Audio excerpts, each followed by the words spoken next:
Bravo à l'Afrique qui s'éveille et qui se réveille.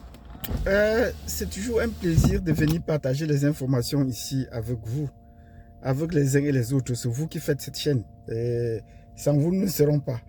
Donc nous disons bravo à nos chers abonnés, à tous ceux qui nous ont fait confiance pour partager les informations ici. Et vos commentaires nous sont très intéressants. Mais avant de placer des commentaires, n'oubliez pas de nous mettre des pouces, et surtout de nombreux pouces. Vous mettez ce pouce, non seulement pour nous, mais pour des personnalités que nous avons placées. Nous avons désigné Ibrahim Traoré, le capitaine Ibrahim Traoré, comme l'homme de l'année en 2024. Et cela est en train de se manifester, de se concrétiser cette année, au regard de tout ce qu'il a posé comme acte. Nous lui disons une fois de plus bravo. Et actuellement, il y a d'autres personnes qui animent la scène politique, la scène géopolitique internationale. C'est les États-Unis avec Donald Trump. Donc voilà les deux points sur lesquels s'appuie l'actualité géopolitique internationale ces derniers temps. Mais nous allons nous appesantir davantage sur le cas de l'Afrique pour lui dire bravo. Ce serait l'objet de cette vidéo et faire le tour international de la géopolitique. Nous avons parlé également au courant de récentes vidéos de la troisième mondiale qui est en train de se préparer et qu'on est entré dans les phases actives. Mais heureusement, c'est en train de se désamorcer. Nous allons voir comment et pourquoi. Donc, si vous voulez déjà en savoir plus sur le tour de l'actualité au courant de cette semaine, installez-vous confortablement et préparez-nous un commentaire ou un sujet sur lequel vous aurez souhaité qu'on aborde. Et sur ce, nous entrons dans le vif du sujet. Bravo Ibrahim Traoré. Ces actions aujourd'hui incitent ou motivent, invitent à la réflexion ou à l'action sur le continent africain. Une chose est sûre, il n'est plus dans la dynamique des projets. Non, on n'est plus dans la dynamique des projets où on projette que le Burkina Faso sera émergent en 2000. C'est que certains on nous a habitués à ces discours-là. Certains pays parlaient de 2025, d'autres parlaient de 2035, d'autres parlaient de 2040, ainsi de suite. Ibrahim Traoré est dans l'émergence du Burkina Faso maintenant. Aujourd'hui et maintenant, c'est de ça qu'il est question. Donc, on n'est pas dans la dynamique des projets, non. On ne parle pas des projets. S'il y a quelque chose à faire, réalisez-le et inaugurez-le. Il inaugure les projets au jour le jour. Il inaugure les installations au Burkina Faso au jour le jour, les routes, les bâtiments, les usines. Et c'est ça que nous attendons de nos chefs d'État. De nous promettre, parce qu'on connaît des pays africains ou des pays francophones qui ont une très belle maquette, qui ont de très belles maquettes du pays, des projets de développement, mais qui n'ont jamais vu le jour depuis 20 ans ou 30 ans. On en connaît. Donc, nous disons bravo à Ibrahim Traoré pour mettre en exécution donc, les projets, les développements du Burkina Faso et pour faire la fierté. Et ce rayonnement-là va déjà au-delà de l'Afrique. Quand les Africains, quand le 30 avril dernier, ont célébré la journée d'Ibrahim Traoré, les anglophones, les Jamaïcains, les Antillais ont pris ça et ont dit que non, c'est l'homme qui est venu libérer l'homme noir. Et ils ne passent même pas dans la perspective de l'homme noir, free et black man. Et j'aime bien cette phrase-là, free et black man.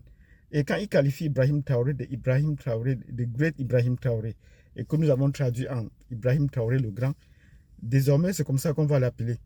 Donc pour les projets qu'il est en train d'inaugurer, pas les projets, les installations ou les usines qu'il est en train d'inaugurer au Burkina Faso, nous lui disons bravo et bravo. Mettez-nous des pouces pour lui. Et il précise très bien, quand il va à l'extérieur, notamment à Moscou, il ne vient pas demander l'aide. Il vient solliciter l'achat des éléments dont il a besoin pour son pays, la formation dont il a besoin pour son pays. Il ne vient pas demander qu'on lui aide, qu'on lui accorde des aides. Non. Donc ça, un peu la différence avec les autres chefs d'État qui viennent en quémandeur. Donc lui ne quémande pas. S'il y a des armes, il est intéressé, il achète. Et puis s'il faut des formations, il paye ses formations pour former les Burkinabés. Pour cela, nous lui disons bravo. Bravo pour tout ce qu'il a déjà fait jusqu'à présent. Et donc certains chefs d'État sont en train de suivre. Il a invité, il a fait, de son retour à Moscou, il a demandé que le général Landé essaye de demander les excuses officielles, puisqu'il est venu officiellement sur la place publique dire des choses d'Ibrahim Traoré, et Ibrahim Traoré a dit que ce n'était pas vrai, ces choses qu'il dit, et qu'il exige de lui des excuses publiques, puisque sur la place publique, il a lancé ses accusations. Nous lui disons bravo, et il a reçu donc des excuses de la part du président Donald Trump lui-même. Oui, il a reçu la semaine dernière, en fait, l'envoyé spécial de Trump la semaine dernière est parti au Burkina Faso. Et il était très content d'être reçu par le gouvernement, parce que peut-être il se peut qu'il n'était pas sûr d'être reçu par le gouvernement. Et il a demandé que des relations s'harmonisent ou s'apaisent entre le Burkina Faso et les États-Unis. Oui, pas tous les pays, mais entre le Burkina et les États-Unis. Donc nous disons bravo, parce que là, c'est déjà un signe de respect. Le Burkina Faso se fait respecter à travers un homme. Et on ne respectera les Africains ou l'homme noir en général que quand lui-même, il va se respecter lui-même ou tenir à sa parole. C'est-à-dire qu'on me lance une accusation, qu'il prenne la défense et qu'il dise le chemin, la vérité existe, des excuses, sinon il y aura des répliques. Nous disons bravo. Parce que là, les États-Unis ont réagi. Donald Trump a envoyé son envoyé spécial au Burkina Faso pour le rencontrer et pour apaiser les relations entre les deux pays. Oh, le petit Burkina, que tu nous fais honneur. Bravo et bravo. Ce n'est pas seulement le seul cas. Donald Trump avait sorti il y a près d'un mois la liste des pays africains, de 15 pays qui n'allaient pas visiter les États-Unis, parmi lesquels il y avait près de 5 pays africains. Et quand il a sorti cette liste, on n'a pas attendu la réaction. Mais actuellement, le Tchad nous a fait honneur en faisant cette sortie-là. Mais je suis toujours très sceptique sur la démarche d'Idriss Déby de pouvoir prendre vraiment le chemin de l'AES. Il a fait partie des différentes forces que la France a mises en place. Mais avec le recul, on se rend compte qu'il traîne à engendrer le pas avec l'AES. Il devait naturellement joindre l'AES, puisque toutes ces organisations ont quitté officiellement les forces Barkhane, les différentes forces qu'on avait mises en place, dont il était parti. Mais le Tchad n'a jamais dit officiellement qu'il a quitté ces forces-là. Ces organisations-là sont mortes d'elles-mêmes, mais le Tchad n'a jamais dit qu'elle était déjà partie de ces forces-là. Même si elle a annoncé le départ des troupes françaises.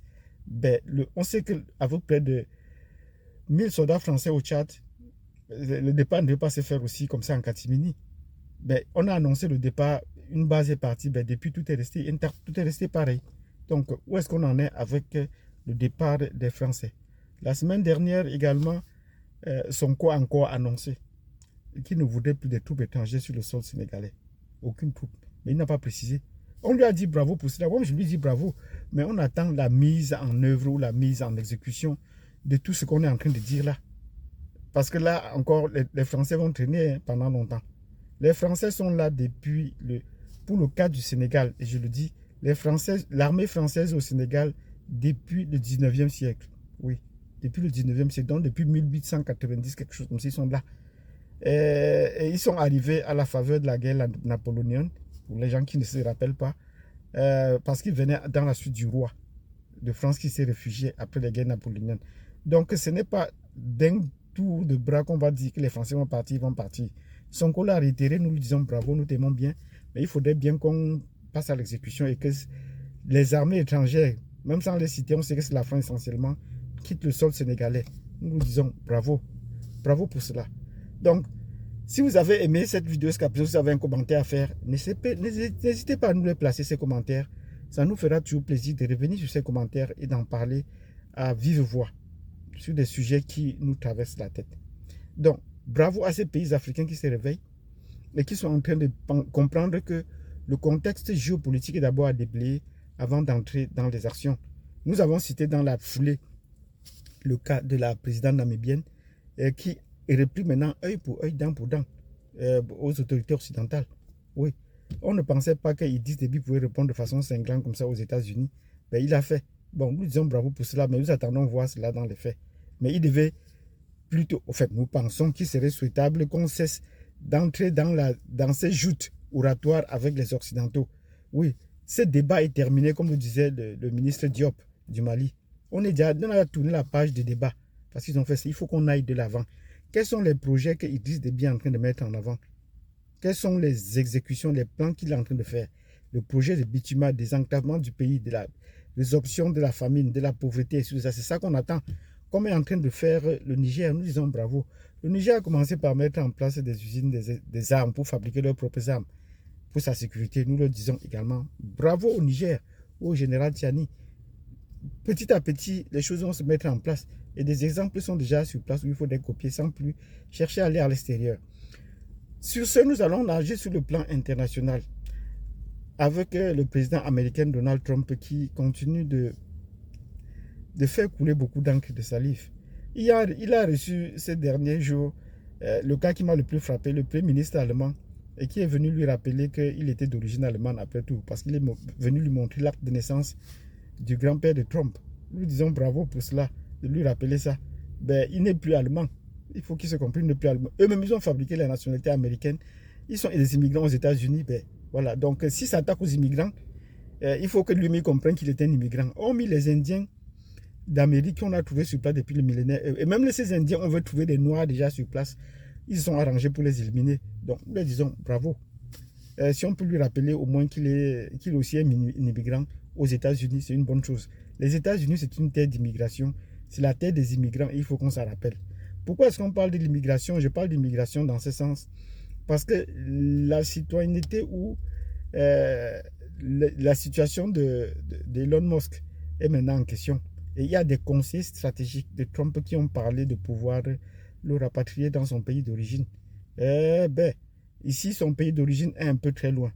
C'est vrai qu'il est né en Afrique du Sud, que beaucoup de gens ignorent. Tous les Africains savent qu'il est africain, mais tous les autres savent qu'il n'est pas africain. On le voit juste par sa couleur. Mais pour arriver aux États-Unis, il est passé par le Canada, parce que sa mère était d'origine canadienne, il est passé par le Canada. Et avant de... Donc, il faudra le remettre au Canada. Et ce n'est pas au Canada qu'il va accepter et revenir que les autorités canadiennes, parce qu'il a vraiment jeté le pavé dans la mare dans les relations avec le Canada. Il faudra le rendre dans son pays. Mais estimons que ce n'est qu'une joute oratoire pour essayer d'animer la scène politique. Parce que le conflit entre ces deux hommes pourrait être très, très coûteux, très fâché sur l'avenir du monde. Quand vous avez vu ces derniers temps, on a fait la sortie sur la troisième qui est en train de se préparer. Donald Trump a pris le 4 juin le courage. Et nous, on accepte un peu. Les gens ne reconnaissent pas qu'il est courageux d'appeler Poutine. Donc, ils sont appelés au téléphone pendant 1h30 et ils ont passé en revue la situation internationale du monde. Et notamment pour le cas des différentes guerres, des différentes zones de tension à travers le monde. Et ils en ont parlé pendant 1h30. Et là, ça a un peu fait apaiser la tension. Mais ça n'a pas empêché la Russie de pouvoir poursuivre ses attaques, sa montée militaire, avant qu'on le fasse, pour arriver sur la table de négociation plus fort qu'on ne le pensait auparavant. Donc, on risquerait mettre à la lueur où les choses se vont si les négociations ne sont pas, si un traité de paix n'est pas signé le plus rapidement possible avec la Russie, on risquerait assister à une destruction totale de ce pays avant la fin de la signature des traités de paix. Donc, c'est à eux de se dépêcher. Donc, si les Occidentaux les vendent en guerre, la France de Macron, l'Allemagne et l'Angleterre pouvaient se réjouir que la guerre aille plus vite. Maintenant, ils vont déchanter parce que les deux grands sont en train de s'entendre pour mettre fin définitivement à tous les conflits à travers la planète. Nous leur disons bravo et bravo. Donc, si vous avez apprécié cette vidéo, dans laquelle on a essayé de faire le tour de l'actualité internationale, mettez-nous des pouces, de nombreux pouces pour Ibrahim Traoré et pour le Burkina Faso. Mettez-nous de nombreux pouces pour Trump et pour Poutine, pour tout ce qu'ils font pour ramener la paix au niveau international. Également pour le président chinois Xi Jinping, pour la guerre économique qu'il est en train de se battre pour le bien des Chinois d'abord et dont le peuple pourra aussi en profiter par ricochet. Donc merci d'avoir suivi cette vidéo. Mettez-nous des pouces, laissez-nous des commentaires et à tantôt.